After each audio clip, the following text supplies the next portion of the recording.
Well, friends, it's winter here in the good old north. You can see my addition is still not finished. I got the last sheet of OSB, but that's where we've hit a lull in the action, friends.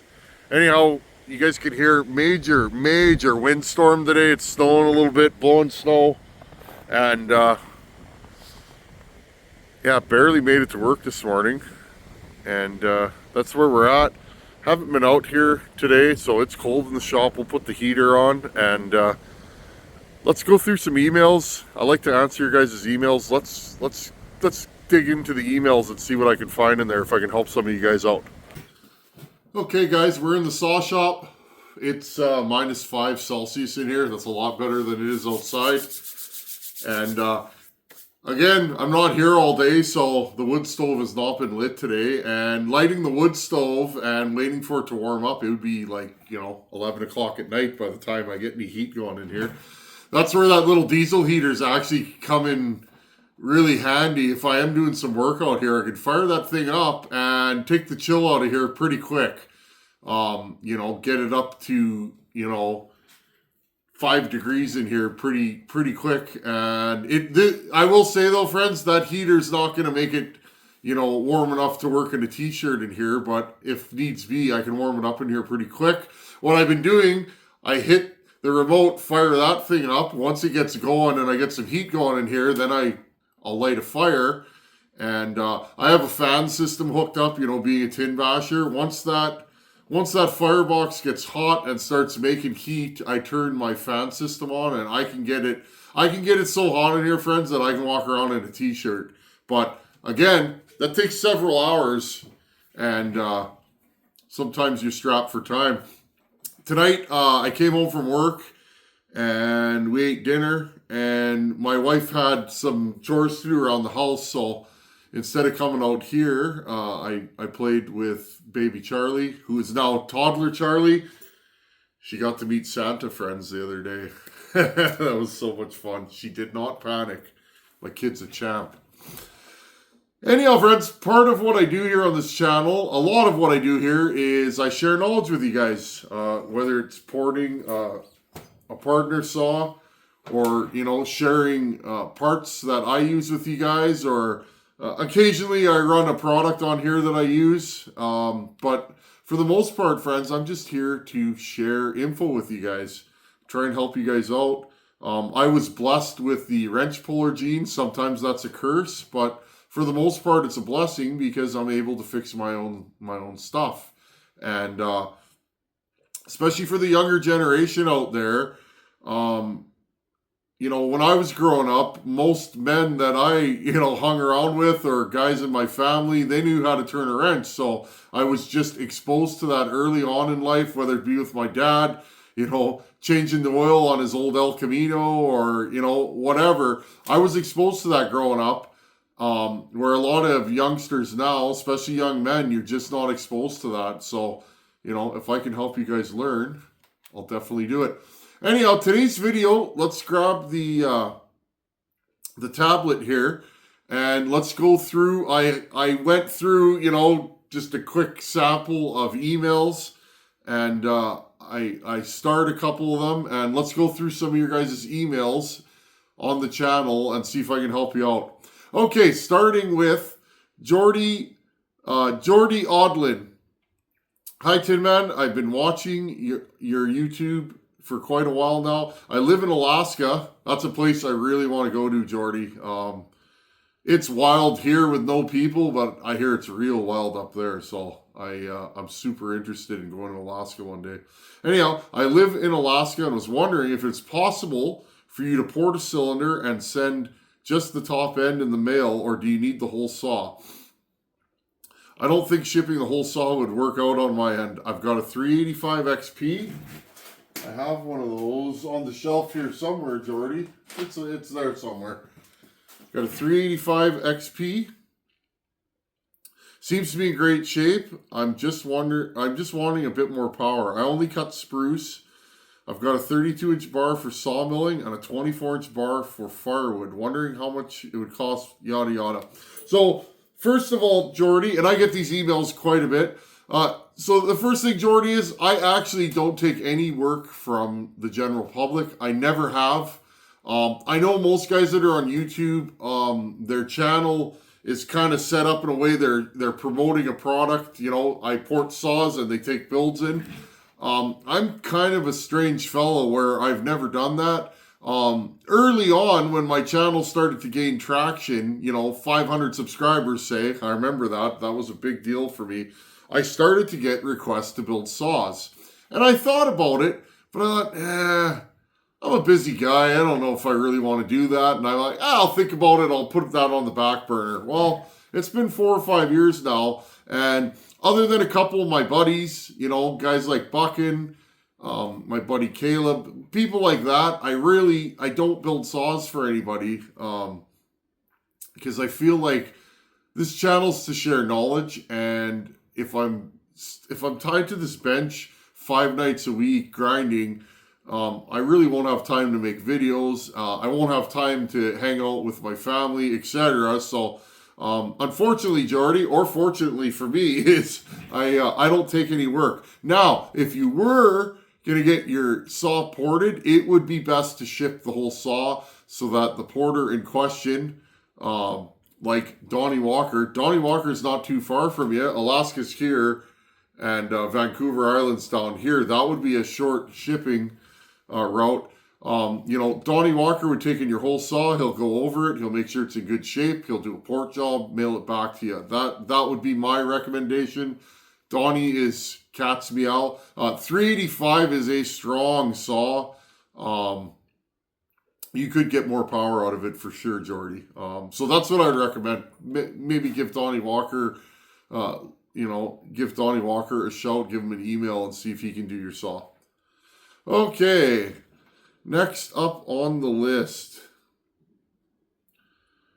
I won't go into... Oh, no, not that one, friends.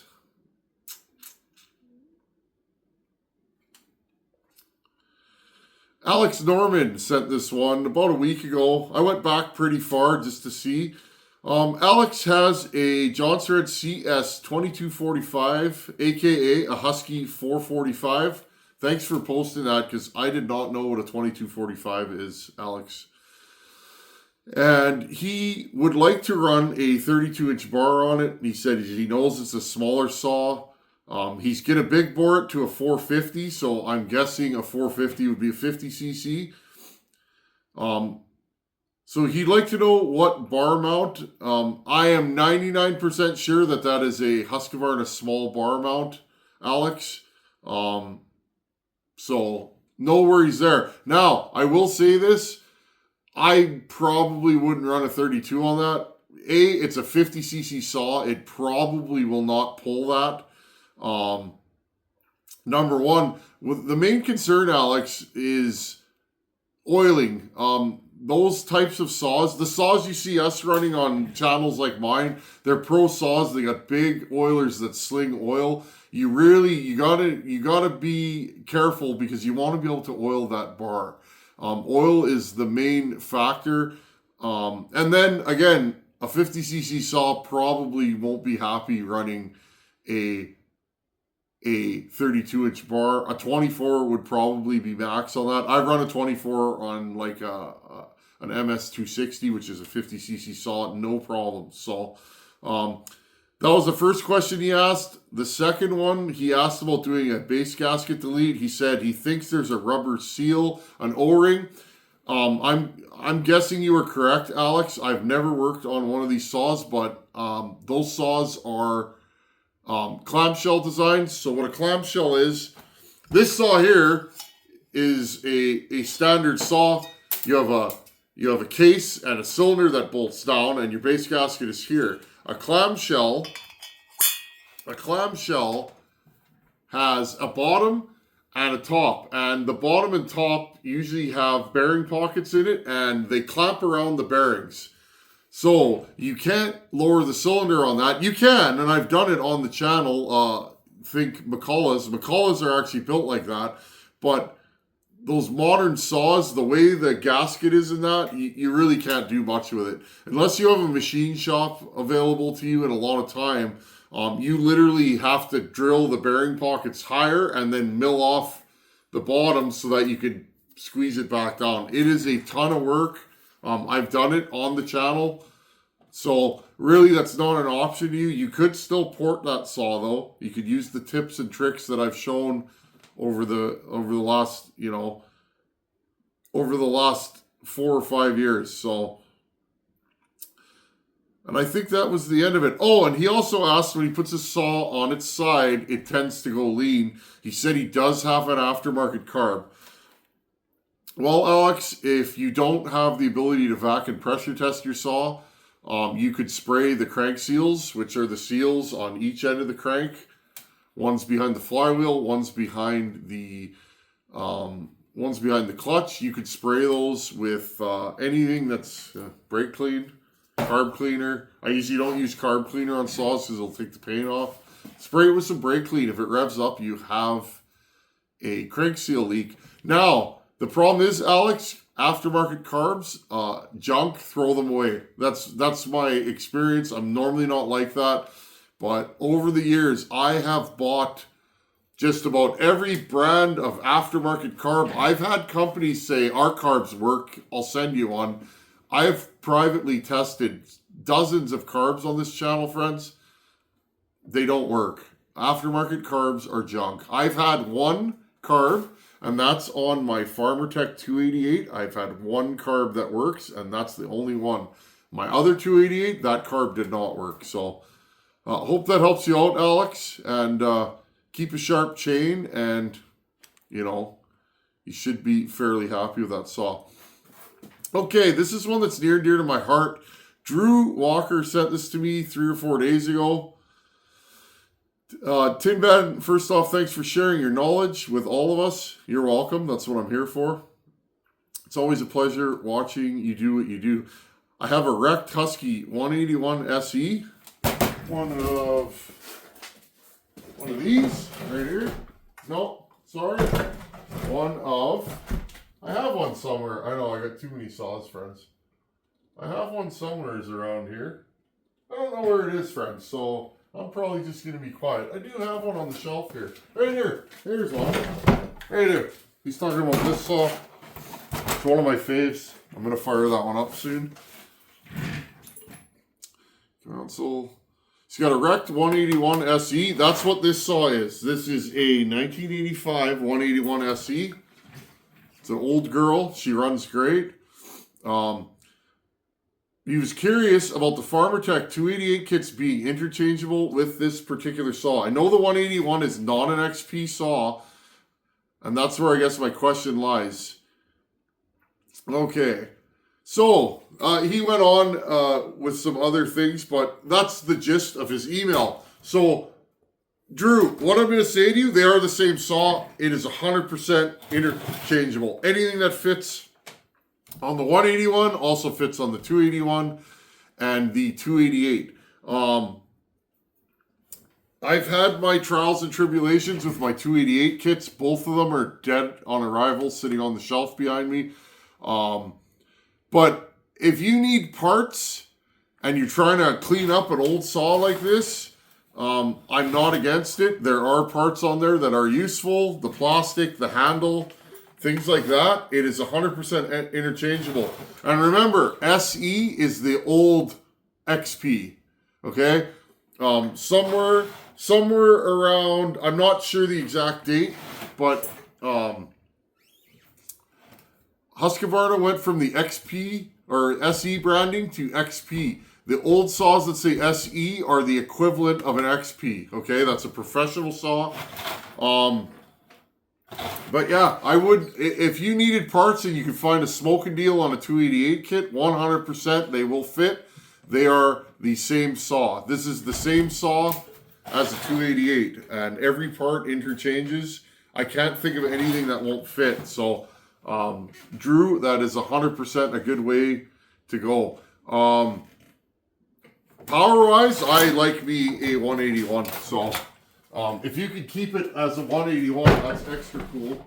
But I understand, if the saw's too far gone, you may have to switch it. But same saw, Difference really. I mean, there are some variations. There's some differences in the cranks that I've seen.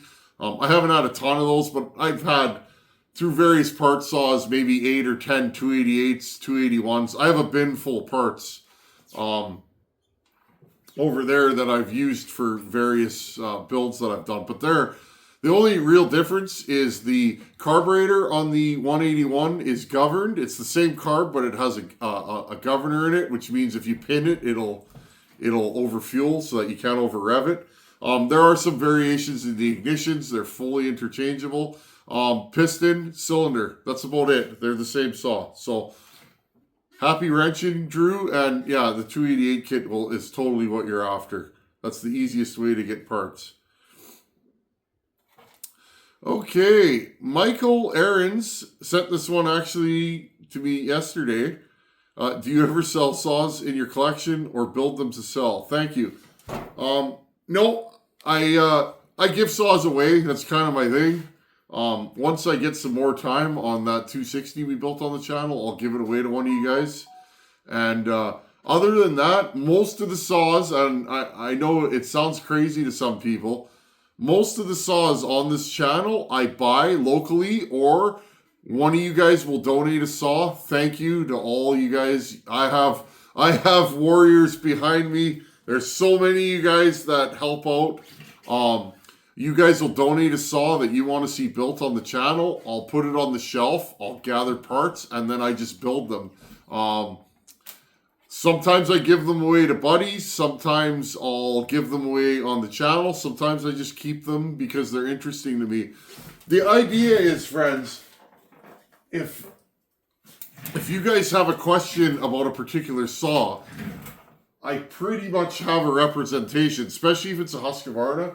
I have most of the Husqvarna, the professional series models made from the late 70s all the way up to current times. So, and that was it's a representative collection so that if I want to do a video, if you guys have a question, I can go, here's the saw, pull the cover off. So, anyhow, Michael, thanks for your interest. Nothing for sale. Other than that, friends, I think I'm gonna go through here and just, right here. I saw this one. This one was sent in late November. I flagged it, and I just never got back to the fella. Michael Montjoy. Hey, Tin Man, I've been following your channel for several years now, and you're one of my favorite creators. Thanks, buddy. I appreciate that. In the past year, I have found myself through several surgeries and loss of my primary income. I've been there, buddy. 100%. My life, friends, has been like this. I've had times where I'm down in the dumps, and I've had times where I'm riding the wave of glory. And those of you that have been up and down, but I have this, I don't know, friends, I have this no quit mentality. No matter how hard life gets, I keep going, and I keep trying. And I'm here today, friends, because I just kept going in times of adversity. So, Michael, you'll get there, buddy. I believe you will. Anyhow, he eventually decided to chase the dream and open his own tree removal and lawn care business, which brings him to the reason for contacting me. That's awesome. You know what, friends? If I was a younger man and maybe a little bit more free-spirited, I would get into the tree game. I love cutting trees. It is one of my favorite things to do. I love the workout. I love planning the job. I love the precision of falling and tree removals. I love loading it into the truck. I love tree removals.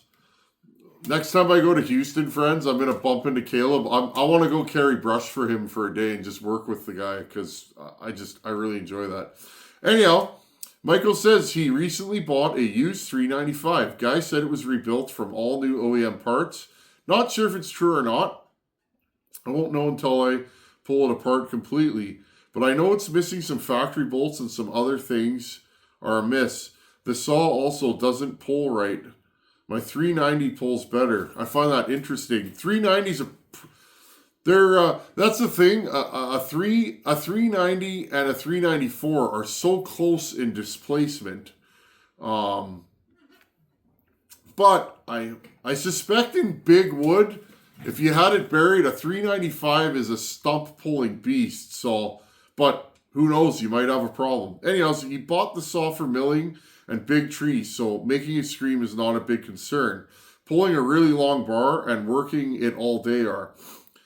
I'll be building this saw with one of my oldest sons as a father-son project. That's awesome. That is so awesome.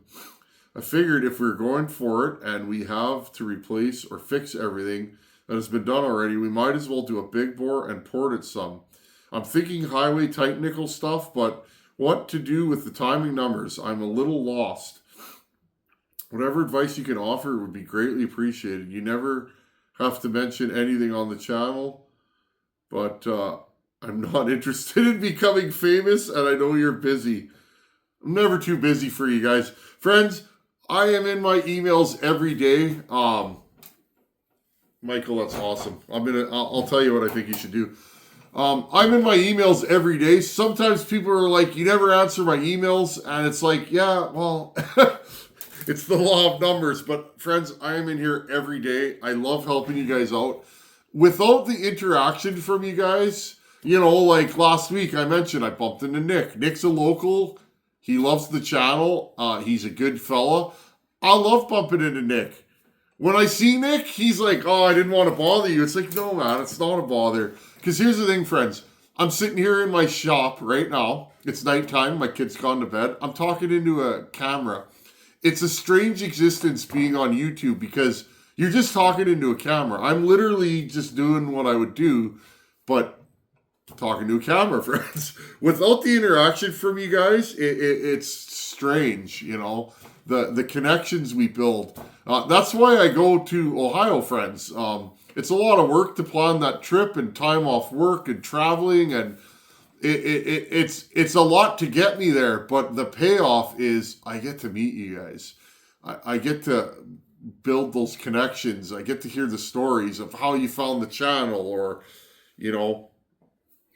a lot of guys, it's like they were injured and laid up for a month, 2 months, 6 months. Well, I had nothing to do. I started watching YouTube and I found you, and it's like, if I could inspire you guys or help you guys, it's pretty cool, because I've been inspired and helped by many a YouTuber over the years, and I think it's cool that you guys have put me in this place where you watch my channel.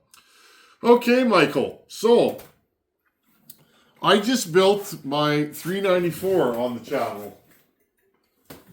This silly thing right here. Okay. I did every move that I used on this saw, I did on video. This is in a playlist. This is basically the same saw as a 394. Same bore and stroke. The chassis is the same. The only thing difference, I said 394. 395, friends. This is a 394. The 395 is a emissions saw, more or less. When Husky started going away because of emissions rules and things like that, noise, they went from this to the 395. 395 has transfer ports like a 372, more or less. So there are some difference. This has an intake block. 395 is an intake boot. Carburetors and that are the same. So basically, Michael, if you want a strong saw, you could copy what I did on this saw pretty much shot for shot. The only thing I would say is keep your exhaust roof lower. This one is at 98. So 98 degrees after top dead center is where it opens. I did that on purpose, Michael. I don't cut a ton of big wood. So I don't need a saw that'll pull a 4-foot bar through 4 foot of hardwood. I just don't have that here. So to me, I wanted a saw that's fast. I want to get my work done quickly, cut buck logs or whatever as quickly as I can and make quick work of whatever projects, because time is always the issue to me. I always have limited time to do my chores, so if I'm going to do them, I wanted something fast. But for you, you know, you said you wanted, you know, you didn't want something that's going to scream. Keep the exhaust roof lower and it won't scream. This thing screams, and I think I could go higher on the exhaust roof, but I left it. This one's at 98. Run yours at like 100. Do the same moves that I did. You can lighten the piston, all that kind of good stuff, and you will get a nasty saw. This thing is an absolute animal. And if you do port yours and it's not quite crisp, try a little timing advance. Move that flywheel, take the key out and move that flywheel a little bit so that it sparks. You know, just turn that flywheel a bit, advance it, and it'll wake up real good. That's what I did to this saw, and this saw is a monster. Okay, anyhow, friends, keep sending those emails, and thanks for hanging out here. We'll jump back into the partner coming up, and I want to work on another saw that I've had for a while, and I want to do some work to it. I think we'll add another saw to the channel at the same time, but friends, before we know it, it'll be Christmas, won't it? And I'm looking forward to a week or so off, some time with the family and some time with you guys. So anyhow, friends, thanks for sending those emails. I hope I helped you guys out, and you know, thanks for hanging out in my shop. I appreciate it. Later.